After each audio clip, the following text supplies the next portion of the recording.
नमस्कार दोस्तों, मैं अभिनव सिंह आ चुका हूं फिर से YouTube के नंबर 1 एजुकेशन प्लेटफॉर्म आकाश विजन एकेडमी पर आप सभी लोगों के लिए लेकर वांट टू का यूज। जी हाँ दोस्तों, ये आप लोग को बहुत ही महत्वपूर्ण साबित होने वाला है, आप लोग की पढ़ाई के लिए, इंग्लिश ट्रांसलेशन के लिए और बहुत सारी चीजों के लिए। दोस्तों बने रहिएगा वीडियो के अंत तक, आपको समझ में आने वाला है। जो ये टॉपिक है यूज ऑफ वांट टू, ये दोस्तों जूनियर क्लासेस से सीनियर क्लासेस तक के लिए यूजेस में आता है। यदि आपको इसका यूज नहीं पता है तो निश्चित रूप से आप कहीं ना कहीं कंफ्यूजन में रहते हैं। तो आज एकदम बेसिक से आपका कंसेप्ट क्लियर कराया जाएगा, बने रहिएगा वीडियो के अंदर। तो स्टार्ट करते हैं आज के इस वीडियो को, है यूज ऑफ वांट टू। ठीक है, अब जो इसका पहचान कैसे करेंगे, जब वाक्य के अंत में चाहना आए या चाह रहा है, मतलब हमको पता चल गया प्रेजेंट टेंस के लिए काम होता है, इतना पता चल गया हमें। ठीक है सर, अब आगे क्या है? आगे का काम है सिंपल सेंटेंस। हम सिंपल सेंटेंस को किस प्रकार से समझेंगे? सिंपल सेंटेंस मतलब साधारण वाक्य को किस प्रकार से समझेंगे, इसमें किस प्रकार से वांट टू का यूज होगा। चलिए, तो इसका रूल पहले आपको नोट डाउन करना पड़ेगा। इसका जो रूल है दोस्तों वह है want to subject plus want या वांट्स टू प्लस वर्ब का फर्स्ट फॉर्म प्लस ऑब्जेक्ट। अब यहाँ पे वांट या वांट्स किसके लिए लगेगा वह भी नीचे दिया गया है। क्या दिया गया है? नीचे दिया गया है, ध्यान दो, आई के साथ वी के साथ और आई के साथ वी के साथ और यू और दे के साथ वांट टू लगेगा। क्यों लगेगा? क्योंकि ये क्या है? प्लूरल है। ये क्या है? प्लूरल है। प्लूरल के साथ हमेशा वांट टू लगेगा। और ही शी इट, और अगर कोई सिंगुलर नेम आता है तो उसके साथ वांट्स टू लगेगा। क्यों लगेगा? क्योंकि ये सिंगुलर। क्यों लगेगा? क्योंकि ये क्या है दोस्तों? सिंगुलर है। आपको पता चल गया कि सिंपल सेंटेंस में सिंगुलर के साथ हमेशा वांट्स टू लगेगा, प्लूरल के साथ हमेशा वांट टू लगेगा। ठीक है, समझ में आ गया। अच्छा, तो इसका हमें किस प्रकार से फॉर्मेट यहाँ पे पता चल चुका है। पहले सब्जेक्ट आएगा, फिर वांट या वांट्स टू आएगा सिंगुलर या प्लूरल के अनुसार, फिर वर्ब का फर्स्ट फॉर्म आएगा, फिर ऑब्जेक्ट आएगा। तो चलिए इसको देखते हैं। एग्जांपल दिया गया है, मैं पढ़ना चाहता हूं। इसमें सब्जेक्ट पहले क्या है? सब्जेक्ट है मैं को लिखते हैं आई, इंग्लिश में आई, फिर है वांट या वांट्स टू लगेगा। आई के साथ क्या लगेगा? देख रहे हैं वहां पे वांट टू है, यहाँ पे लग जाएगा वांट टू। उसके बाद पढ़ना, पढ़ना क्या कहेंगे दोस्तों? रीड। तो वर्ब का फर्स्ट फॉर्म क्या हो जाएगा यहाँ पे? Read, complete. समझ में आ रहा है? अगला देखते हैं, वह खेलना चाहता है। वह क्या करना चाहता है? खेलना चाहता है। पहले सब्जेक्ट आएगा, सब्जेक्ट है वह मतलब ही हो जाएगा। अब चाहता है, अब ही दोस्तों देखिए सिंगुलर है तो वांट्स टू लग जाएगा। ही क्या है? सिंगुलर है। सिंगुलर के साथ क्या लगता है? वांट्स टू लगा दिए। अगला क्या है? खेलना। खेलना कौन सी क्रिया है? प्ले। इसको इंग्लिश में क्या कहते हैं? प्ले। जब प्ले लग जाएगा दोस्तों तो यह हमारा सेंटेंस हो जाएगा कंप्लीट और एकदम राइट। ठीक है, तो इस प्रकार से इसका यूज है। लास्ट देखते हैं क्या है, वे जाना चाहते हैं।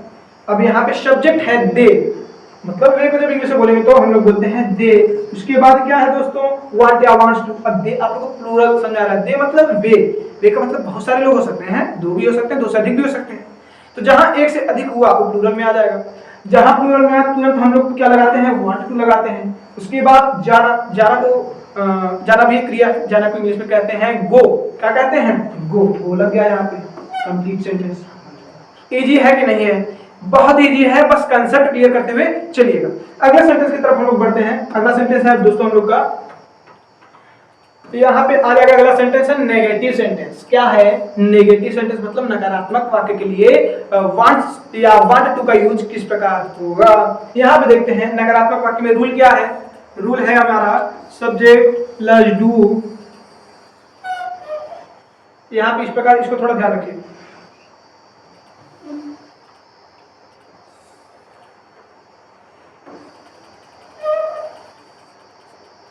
सब्जेक्ट है डज डू या डज नॉट है। डू किसके लिए लगेगा? प्लूरल के लिए। डज किसके लिए लगेगा? सिंगुलर के लिए। प्लस वांट टू, अब यहाँ पे सभी के लिए वांट टू लगेगा। ठीक है सर। प्लस वर्ब का फर्स्ट फॉर्म प्लस ऑब्जेक्ट, ओ का अर्थ हो गया ऑब्जेक्ट। तो इसको कंसेप्ट क्लियर रखिए, नोट्स बनाते चलिए कि आप लोग को बाद में कंफ्यूजन न होने पाए। अच्छा, अब इसमें भी ध्यान देने लायक क्या है? ही सी इट के साथ क्या लगेगा? Does not. क्यों लगेगा? क्योंकि ही सी इट सिंगुलर है, सिंगुलर के साथ डज नॉट लगता है। ठीक है सर जी। और बाकी सबके साथ, बाकी कौन बचे? प्लूरल। प्लूरल के साथ क्या लग जाएगा? Do not. ठीक है सर, समझ में आ गया। अब इसका एग्जांपल देख लेते हैं। है मैं सोना नहीं चाहता हूँ, मैं सोना नहीं चाहता हूँ। पहले क्या आया है सब्जेक्ट, सब्जेक्ट उठा के लिख दे आई। अब डू या डज नॉट लगेगा, आई के साथ क्या लगेगा, आई हमेशा प्लूरल मानते हैं हम लोग और यू को भी प्लूरल मानते हैं, तो आई के साथ क्या लगेगा दोस्तों, हमेशा डू नॉट लगेगा, लगा देते हैं डू नॉट। अब उसके बाद क्या कर रहा है, वांट टू लगेगा, वांट टू लगेगा लगा देते हैं, उसको को पूरा करके हटाइए, चलिए वांट टू। अब सोना, वो क्या नहीं करना चाह रहा है, सोना नहीं चाह रहा है, वर्ब का फर्स्ट फॉर्म लगेगा, वर्ब का फर्स्ट फॉर्म लगा देते हैं स्लीप। Sentence complete. इजी है कि नहीं है, इजी है कि नहीं, बहुत इजी है, केवल कंसेप्ट आप लोग का क्लियर होना चाहिए। अगला है दोस्तों, वह खाना नहीं चाहता है, वह खाना नहीं चाहता है, यहाँ पे क्या नहीं खाना चाहते नहीं बताया है, बस सेंटेंस है वह खाना नहीं चाहता है। पहला सब्जेक्ट खोजना है ही, लगा दिए सर, ही क्या है, सिंगुलर है कि प्लूरल है, बताइए, सिंगुलर है, सिंगुलर के साथ तुरंत हम लोग लगाते हैं डज नॉट, डज नॉट। उसके बाद क्या है, चाहता के लिए दोस्तों आप लोगों को ये देखना पड़ेगा, नियम के अनुसार थोड़ा चलना पड़ेगा, वहां पे लगेगा वांट टू, लगा देते हैं वांट टू। अब खाना नहीं चाहता, खाना का मतलब हो जाएगा ईट, वर्ब का बात किया जा रहा है, क्रिया, तो यहाँ पे ईट हो जाएगा हमारा, ये बी सेंटेंस कंप्लीट है। अगला देख लेते हैं लास्ट वाला, कि वह जो है नाचना नहीं चाहती है, चाहती है, ये थोड़ा ध्यान रखिएगा, क्या करती चाहती है, चाहती है, चाहती का मतलब यहाँ पे आपको पता चल गया, ये स्त्रीलिंग शब्द है, ये लड़की है, ठीक है, लड़की के लिए क्या लगता है, वहां के लिए शी लगता है, बहुत इजी है, लड़की के लिए वहां के लिए क्या लगता है, सी लगता है। उसके बाद एक वचन के साथ हमेशा डज नॉट लगेगा, सिंगुलर के साथ हमेशा डज नॉट लगेगा, लगा दिए। उसके बाद वांट टू लगेगा, लगा दिए सर जी, वांट टू भी लगा दिए। अब क्या नहीं करना चाहती है, नाचना नहीं चाहती है, नाचना के क्या बोलते हैं, डांस, वही जो आप लोग शादी ब्याह में करते हैं, वही जो आप लोग जब बहुत खुश होते हैं तब करते हैं, वही जब आप कमरे में अकेले रहते हैं तो डीजे बजा करके करते हैं, उसी को क्या कहते हैं, डांस करते हैं। तो ये था दोस्तों आप लोग का नेगेटिव सेंटेंस में एग्जांपल। चलते हैं अगले सेंटेंस की तरफ। अगला सेंटेंस जो है हमारा होगा दोस्तों इंटेरोगेटिव सेंटेंस। इंटेरोगेटिव सेंटेंस को आता है, आप लोग समझ रहे होंगे, इंटेरोगेटिव सेंटेंस को हम लोग बोलते हैं प्रश्नवाचक वाक्य। अब प्रश्नवाचक वाक्य में प्रश्न समझ में आता है, क्या समझ में आता है, प्रश्न, प्रश्न समझ में आएगा तो हमेशा प्रश्न से ही प्रारंभ भी होगा। चलिए देखते हैं क्या है। अब इसमें जो है इसका भी एक रूल है, इसका भी क्या है दोस्तों, एक रूल है। इसका रूल क्या है दोस्तों, पहले डू या डज लगेगा, पहले क्या लगेगा, डू या डज। अच्छा डू किसके लिए लगेगा, डू प्लूरल के लिए, डज किसके लिए लगेगा, डज सिंगुलर के लिए लगेगा। अगला है सब्जेक्ट, फिर है वांट टू, फिर है वर्ब का फर्स्ट फॉर्म और अदर ऑब्जेक्ट जो बचा वो लास्ट में हम लोग रख देते हैं। समझ में आ रहा है। अच्छा इसका एग्जाम्पल हम लोग देखें तो समझ में आ जाएगा। एग्जाम्पल क्या है, क्या तुम पढ़ना चाहते हो, प्रश्नवाचक है, हमको बस देखना है प्रश्नवाचक है, क्या से प्रारंभ हुआ है, कैसे प्रारंभ हुआ है, क्यों से प्रारंभ हुआ है, ठीक है। जब हमको ये पता चल जाएगा तो हम तुरंत इंटरोगेटिव सेंटेंस में चलेंगे। अब इसके रूल के अनुसार चलेंगे। इसका रूल क्या है, पहले कर डू या डज लगाइए कर्ता के अनुसार। अब तुमको इंग्लिश में बोलते हैं यू, अच्छा यू को हम लोग सिंगुलर मानते हैं कि प्लूरल, पहले ये बताइए। यू को, यू भले ही एक वचन है, या यू को इस दृष्टि से देखिए कि यू बहुवचन की दृष्टि से है। जब यू को हम प्लूरल मानते हैं तो यू के साथ हम लोग तुरंत डू लगा देंगे। डू के बाद क्या कर रहा है, सब्जेक्ट, सब्जेक्ट क्या है, तुम मतलब यू।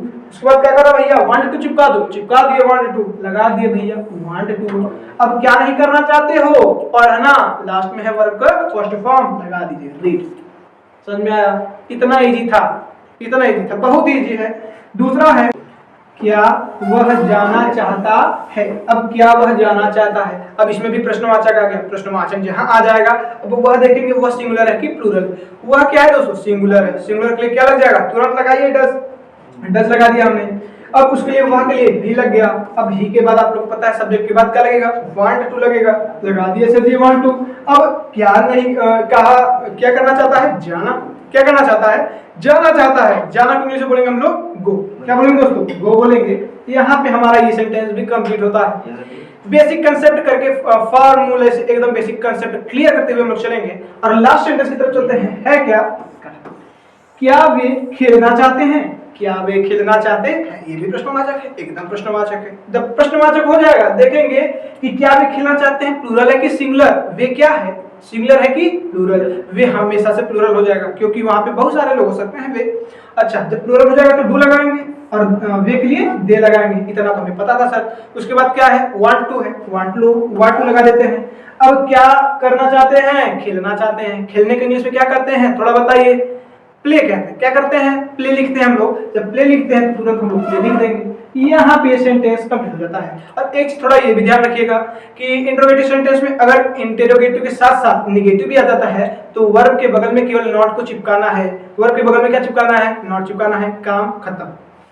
अब ये वीडियो जो है इसमें बेसिक जो चीज है वो है आप लोग का फॉर्मेट, वो आप लोग का फार्मूला, उसको ढंग से याद कर लीजिएगा, आपको निश्चित रूप से ये आ जाने वाला है। अगर वीडियो पसंद आई हो तो वीडियो को लाइक जरूर करिएगा, चैनल पे नए हैं तो सब्सक्राइब करिए और चैनल पे विजिट करके सभी वीडियो को देखिए, उनका लाभ उठाइए और वीडियो को अंत तक देखने के लिए तहे दिल से धन्यवाद।